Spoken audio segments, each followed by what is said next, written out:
నమస్తే, నేను మీ కుప్ప పద్మిని. ఇన్నాళ్ళు మీ సపోర్ట్‌ని నాకందిస్తూ, మీ ప్రేమని నాకందిస్తున్న ప్రతి ఒక్కరికి కృతజ్ఞతలు. ఇప్పుడు చూడబోతున్న ఈ వీడియో కూడా ఖచ్చితంగా మీకు ఉపయోగపడుతుంది. లైక్, షేర్ అండ్ సబ్స్క్రైబ్ చేసి మీ ఇష్టాన్ని అలాగే మీ సపోర్ట్‌ని నాకందించండి. అలాగే ఈ వీడియో పట్ల మీ అభిప్రాయాన్ని కామెంట్ సెక్షన్‌లో కామెంట్ చేసి నాకు తెలియజేయండి. నమస్తే. జ్యోతిష్య శాస్త్రం ఒక అద్భుతం. వేదాంగమైన జ్యోతిష్య శాస్త్రం అనేటువంటిది మానవ జీవన గమనానికి ఒక వరం. జ్యోతిష్య శాస్త్రం నీ జీవితంలో వెలుగునింపే ఒక భాష. ఆ భాష నీకు అర్థమైతే ప్రకృతి నీతో మాట్లాడుతుంది. అస్ట్రాలజీ నేర్చుకోవాలి అనుకునే వారికి అద్భుత అవకాశం. మురళీధర శర్మ గారి అస్ట్రాలజీ క్లాసెస్ అతి త్వరలో మొదలు కాబోతున్నాయి. 100% జాబ్ గ్యారంటీ. వివరాల కొరకు సంప్రదించండి. నమస్తే, వెల్కమ్ టు అవర్ ఛానల్. నేను పద్మిని. ప్రస్తుతంతో పాటు ప్రముఖ ఆధ్యాత్మికవేత్త, జ్యోతిష పండితులు, హస్త సాముద్రిక నిపుణులు వైవిఎస్ఎస్ గిరిరావు గారు మనతో పాటు ఉన్నారు. మాట్లాడదాం. నమస్కారం అండి. నమస్తే అమ్మా. బాగున్నారా? చాలా బాగున్నా. ఆషాఢ అమావాస్య వచ్చేస్తోంది. అమావాస్య అంటేనే చాలా పరమ పవిత్రమైనటువంటి రోజు, అందులో ఎటువంటి సందేహం లేదు. అయితే ఆషాఢ అమావాస్య ఈసారి చాలా చాలా అద్భుతంగా ఆదివారం నాడు వస్తోంది. ఆదివారం అమావాస్య, పుష్యమి నక్షత్రం అంటే రవి పుష్యమి యోగం కూడా ఉండబోతోంది. అలాగే యావత్ దేశం కూడా ఈ ఆషాఢ అమావాస్యని చాలా వైభవంగా వినియోగించుకుంటూ ఉంటారు. ఒక్కొక్క రాష్ట్రంలో ఒక్కొక్కలాగా వినియోగించుకుంటారు. మనం కూడా చుక్కల అమావాస్యగా జరుపుకునేటటువంటి ఈ ఆషాఢ అమావాస్యని ఎలా జరుపుకోవాలి, ఏం చేయొచ్చు, ఆ రోజున ఎలాంటి విధి విధానాల్ని పాటించాలి ఇత్యాది విషయాలు ఒకసారి మీ ద్వారా. చాలా సంతోషం. కాకపోతే ఏంటంటే ఇప్పుడు అమావాస్య మీద ఒక చిన్న బ్లేమ్ కూడా ఉంది. ఏదో అమావాస్య రోజు పుట్టిన వాళ్ళు మహారాజు అవుతారు, దొంగలు అవుతారు. విషయం ఏంటంటే మీ ఎదురుగా కూర్చున్న గెస్ట్ కూడా అమావాస్య రోజే పుట్టారు, అయితే దొరలే అవుతారు. కనుక ఏంటంటే తల్లిదండ్రుల బ్రాటప్ లో ఉంటుంది, అంత తల్లిదండ్రులు పెంచిన విధానంలో ఉంటుంది. ఏం మిగతా రోజులు పౌర్ణమి నాడు పుట్టిన దొంగలు లేరా? బోడు మంది ఉన్నారు. ఊరికే అలాగా పడుంటుందని వచ్చేసింది. రైట్. ఇందులో ఏంటంటే ఈ ఆదివారం రోజు పుష్యమి నక్షత్రం కలిసి రావడం వల్ల రవి అంటే ఆదివారానికి గ్రహకారకుడు రవి, పుష్యమి నక్షత్రం కలిసి రావడం రవి పుష్కర యోగం అని చెప్పేసి అంటాం అనమాట. ఆ రోజు ఏంటంటే మనం ఈ క్యాటలిస్ట్ అని చెప్తుంటాం. ఏదైనా సరే ఈ కెమికల్ రియాక్షన్స్లో చర్యలో పాల్గొనకుండా చర్యను ఉధృతపరిచేదాన్ని క్యాటలిస్ట్ అంటారు అనమాట. అంటే ఉత్ప్రేరకము అంటారు తెలుగులో అయితే. అలా ఏంటంటే ఆ రోజు చేసినట్టంటే అబ్నార్మల్ ఫలితాలు అంటే ఏంటంటే మనకి మామూలుగా చెప్తుంటే ఇంట్లో జపం చేసుకున్న దానికంటే గుడిలో జపం చేస్తే 10 రెట్ల ఫలితం వస్తుందని, నదీ జలాల్లో ముంచుని చేస్తే 100 రెట్లు వస్తుందని, పుణ్యక్షేత్రాల్లో కానీ పుష్కరకాలంలో నదిలో కానీ చేస్తే 1000 రెట్లు వస్తుందని ఎలా చెప్తాము. ఇవేంటంటే రెగ్యులర్గా మనం చేసే జపధ్యానాలే, మనం చేసేటువంటి ఇవే ఆ రోజు అత్యధికమైన ఫలితాన్ని ఇస్తాయి. అంటే మనం మామూలు విడి రోజుల్లో గింజ వేస్తే తొందరగా రాదు, అదే మనం తొలకరిలో వేస్తే టకటకటక ఎలా వస్తుందో ఈ రవి పుష్కర యోగం అంటే అది కరెక్ట్గా ఆ రోజు చాలా ఎక్కువ టైం ఉంది. మీకు మధ్యాహ్నం 1 గంట దగ్గర నుంచి కూడా మర్నాడు సోమవారం ఉదయం దాకా కూడా ఉంది.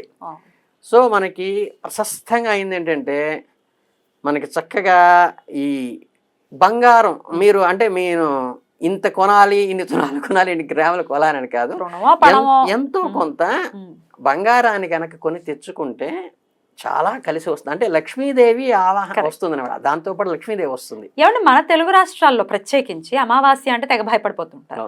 అయ్య బాబాయ్, అమావాస్య రోజు బంగారం కొంటారు ఎవరైనా అనే డౌట్ వస్తుంది. తమిళనాడులో మీకు వెళ్తే అమావాస్య రోజే పెళ్లి పనులు మొదలెట్టడానికి వెళ్తారు. అసలు ఇందాకే ఒకరితో తనిష్క గారితో ఇంటర్వ్యూ చేస్తుంటే చెప్పారు, పెళ్లి చూపులు, ఎంగేజ్మెంట్లు కూడా అమావాస్య రోజు చేసుకుంటారు.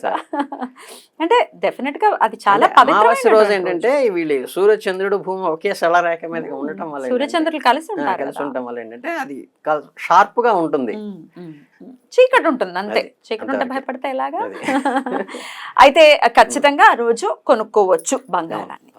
ఎందుకంటే ప్రత్యేకించి అంటే ప్రతి అమావాస్య కాదు, ఈ అమావాస్యకి రవి పుష్యమి యోగం ఉంది కాబట్టి కొనుక్కోవచ్చు. అంతేనా? దీపావళి అమావాస్యకి కూడా మనం అట్లా శుభకరమైన విధంగా మంగళవారం లక్ష్మీప్రదమని తెచ్చుకుంటాం, లక్ష్మీ పూజ కూడా చేస్తాం. అది అంటే మీకు డౌట్ లేకుండా చెప్తున్నా, దీపావళి అమావాస్య రోజు కూడా మనం లక్ష్మీప్రదంగా లక్ష్మీ పూజ చేస్తాం ఆ రోజు. అలాగేంటంటే మన ధార్మిక విషయాల్లో కూడా ఈ జనరల్గా మేమంతా ఏం చేస్తుంటాం, ప్రతి అమావాస్యకి పితృతర్పణాన్ని వదులుతుంటాం. అంటే పితృదేవత అనుగ్రహం వస్తుంది ఆ రోజు. అది కూడా అద్భుతంగా మనకేంటంటే కొంతమందికి ఈ పితృదోషాలు ఉన్నాయని అవేంటో మాకు ఆ దోషం పోవాలంటే ఏంటంటే ఇప్పుడు ఎట్లా అయితే మీకు నంది ఉత్సవం చేయిస్తారో అక్కడ తిరువన్నామలైలో, అలాగే ఇది కూడా ఈరోజు ఏంటంటే మనకి రవి పుష్కర యోగం ఉండటం వల్ల మనం అర్ఘ్యం వదిలేదంతా కూడా సూర్యుడికి వదులుతాం, సూర్యనారాయణ మూర్తికి అర్ఘ్యం వదులుతాం. ఈ అర్ఘ్యం వదిలేటప్పుడు అక్కడ కూడా పితృతర్పణాల సూర్యోదయంలో కనుక మీరు చేస్తే ఏంటంటే ఇటు పితృదేవతా దోషం కూడా ఆయన హరిస్తాడు. అలాగే ఆరోగ్యం భాస్కరాదిత్య అన్నారు అంటే మనకి ఆరోగ్య కారకుడు, ఆరోగ్యాన్ని ఇచ్చేది భాస్కరుడు అని శాస్త్ర ప్రమాణం. కనుక ఏంటంటే ఈ రవి పుష్కర యోగంలో మనం కనుక ఆదిత్య హృదయం చదువుకోవటం కానీ, లేకపోతే ఈ రవికి సంబంధించినటువంటి సూర్యాష్టోత్తరం చదువుకోవటం కానీ, దీనివల్ల ఏమవుతుందంటే మనకి హెల్త్ డిజార్డర్స్ ఏమన్నా ఉండి బాగా మనకి ఇబ్బంది పెడుతున్నాయి అనుకున్నాం ఏంటంటే ఇది చాలా అదృష్టంగా అంటే అన్నీ కలిసి వచ్చినటువంటి ఇది కాబట్టి మీకు చక్కగా అమావాస్య కలిసి వచ్చింది, పుష్యమి నక్షత్రం వచ్చింది, చక్కగా ఆదివారం వచ్చింది కాబట్టి ఆదిత్యుడికి కనుక మీరు చేసుకుంటే మీరు చక్కగా జపం చేసుకోవచ్చు, మనకి దానాలు ఇచ్చుకోవచ్చు, బొబ్బట్లు ఇలా చేసుకుంటే ఏంటంటే మీకు చాలా కలిసి వస్తుంది. ఆదిత్య హృదయం ఈజ్ నెంబర్ 1. సూర్యానికి అర్ఘ్యం వేయటము, సూర్య నమస్కారాలు కొంచెం ఏమాత్రం బాడీ ఫ్లెక్సిబుల్ ఉన్నా కానీ సూర్య నమస్కారాలు పెద్ద కష్టమైన ఎక్సర్సైజ్ ఏం కాదు. అదేంటంటే చేసుకుంటే చక్కగా మనకు ఆదిత్యాయ నమః ఖగాయ నమః అని చెప్పి మొత్తం ఆ స్తోత్రం అంతా చదువుకుంటూ గనక 8 నామాలు చదువుకుంటే మనం చేస్తే 12 చేసుకుంటే ఏంటంటే మనకి ఇక్కడ కూడా మన కాశీలో ఈ 12 మంది ఆదిత్యులు ఉంటారు, ద్వాదశ ఆదిత్యులు అని ఉంటుంది. అంటే 12 ఆదిత్యుల టెంపుల్స్ ఉన్నాయి ఇక్కడ కాశీలో, చాలా ప్రశస్తమైంది. అందుకని ఏంటంటే ఈ ఆదిత్యుడికి సంబంధించినవి ఏంటంటే పర్ఫెక్ట్గా మీరు ఆ రోజు చేసుకోగలిగితే, అలాగే మంగళప్రదమైన వస్తువులు ఏంటంటే మనకి ఈ బంగారం కానీ, ఆభరణాలు కానీ, లేకపోతే ఏదైనా వాహనాలు కానీ, లేకపోతే ఇంకా మంగళప్రదమైన పట్టు చీరలు కానీ, పట్టుబట్టలు కానీ ఆ రోజు కనుక మన ఇంట్లో కొనుక్కుంటే, ఇప్పుడు మనకి పెళ్ళిళ్ళు ఏమన్నా ప్రారంభిస్తున్నప్పుడు ఏంటంటే చక్కగా ఆ రోజు పట్టుబట్టలు తీసుకొచ్చి ప్రారంభించుకుంటే అంటే శుభం కలుగుతుంది. అట్లాగే పూలు, పళ్ళు, కాయలు ఇవన్నీ ఏంటంటే మామూలుగా రొటీన్గా మనం తెచ్చుకునేమైనప్పటికీ కూడా ఆ రోజు తెచ్చుకుంటే మనకి హయ్యర్ బెనిఫిట్ అవుతుంది. ఎందుకంటే ఇవన్నీ ఇప్పుడు పడితే అప్పుడు వచ్చేవి కాదు కాబట్టి ఆ వచ్చినప్పుడు దాన్ని చేసుకోవాలన్నమాట. అందుకని ఏంటంటే లక్ష్మీదేవి చక్కగా మంగళప్రదమైన వస్తువులు తెచ్చుకోగా లక్ష్మీదేవి చక్కగా పూరాగా మన ఇంట్లోకి కూడా ఉంటుంది. మీకు ఆ గజ్జలు గలగలమంటూ వచ్చేస్తుంది అనమాట. ఇంకేంటంటే వెండి కూడా తీసుకోవచ్చు. ఇప్పుడు వెండి గజ్జలు ఇప్పుడు ఆడవాళ్ళకి తెస్తున్నారు కదా, చక్కగా అవి మీరు బంగారం కొనలేము స్వామి, మీరు అన్ని ఇలా చెప్తున్నారు, మీరు ఆ రోజు ప్రశస్తమైంది ఇంట్లో మా ఆడవాళ్ళు ఇబ్బంది పెడుతున్నారంటే చక్కగా వెండి గజ్జలు తెచ్చుకున్న శ్రీమతి గారికి కానీ ఆడపిల్లలకి ఎవరికైనా సరే తెచ్చుకున్నా కానీ మంచి ఉంటుంది. అలాగే మీకు వీలైతే ఏంటంటే లక్ష్మీదేవి రూపు ఉంటుంది మనకి, వెండి రూపులు ఉంటాయి, అవి చక్కగా ఉంటాయి. అవి కూడా చాలా తక్కువలోనే వస్తాయి. మనకేంటంటే మనం జస్ట్ ఫ్రెండ్స్ తో హోటల్కి వెళ్తేనే 1000 రూపాయలు 2000 ఖర్చు పెడతాము. స్వామివారి అమ్మవారి రూపు చక్కగా లక్ష్మీదేవిని తీసుకొచ్చి రావడానికి మనం ఆలోచిస్తే ఎలాగా అది మనకేంటంటే ఏదో హోటల్లోకి వెళ్ళి టిప్ కింద 20 రూపాయలు ఇస్తాం కానీ బిచ్చగాడుకో లేదా గుళ్ళోకి వెళ్ళి 10 రూపాయలు ఇవ్వడానికి ఆలోచిస్తాం.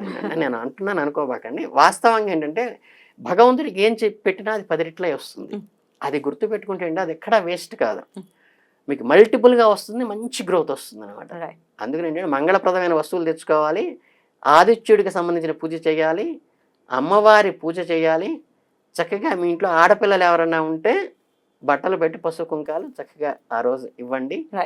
ఇవి ఎవరైనా ఈ పితృ అంటే తండ్రి లేని వాళ్ళు ఉంటే వాళ్ళు పితృతర్పణాలు వదలండి. ఇవన్నీ చేస్తే ఏంటంటే అసలు మంచి అరౌండ్ పుష్కర యోగం దొరకడం అనేది దుర్లభం కాబట్టి ఉన్నదాన్ని సద్వినియోగం చేసుకుంటే 10 మందికి ఉపయోగపడుతుంది. సో ఇట్లా యోగవంతమైనటువంటి రోజుగా వస్తోంది కాబట్టి ప్రతి ఒక్కరూ కూడా వినియోగించుకుని లక్ష్మీదేవి యొక్క కటాక్షాన్ని పరిపూర్ణంగా పొందాలని మనస్ఫూర్తిగా కోరుకుంటూ కృతజ్ఞతలండి. నమస్కారం.